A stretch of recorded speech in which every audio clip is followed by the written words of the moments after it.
be bringing forward new and important bills, and that's why we are going to have a Queen's speech, and we're going to do it on October the 14th. All right, check out the scene outside of Parliament today after British Prime Minister Boris Johnson's request to suspend Parliament was approved by the Queen. Critics say this is just a ploy to limit opposition to Brexit because that deadline is coming. But the new leader there in the UK says they are trying to lay out a new legislative agenda. Actor Hugh Grant especially angry, lashing out with really can't read you most of that tweet, but part of it says, "You will not destroy the freedoms my grandfather fought 2 world wars to defend."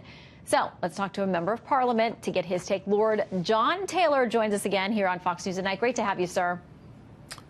Great to be here, Shannon. Okay. Great to be here. Let me read you some of the objections here because you've heard many of them.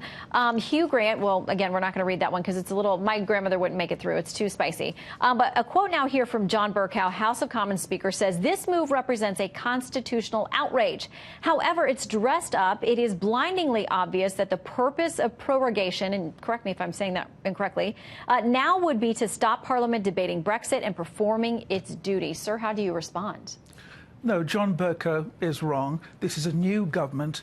The Prime Minister has been in office just for 1 month. He has a domestic agenda, hospitals, jobs, schools. He wants to use the 14th of October like a State of the Union address to announce the domestic agenda. Parliament has had 3 years to debate Brexit. It'll have plenty of time, and then we will leave the EU on the 31st of October. We've delayed too long. John Bercow is wrong. The Prime Minister is right. And do you know who agrees with the Prime Minister? Donald Trump, the President of your great country. And I trust Trump and Johnson and not Mr. Bercow.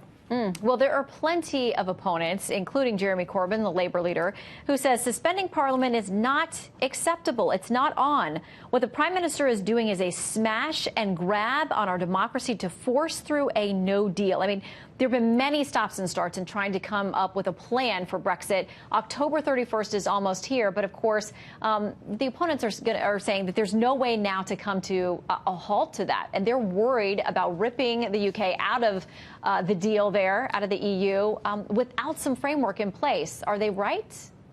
Well, of course, we would prefer a deal. But, you know, a bad deal is even worse.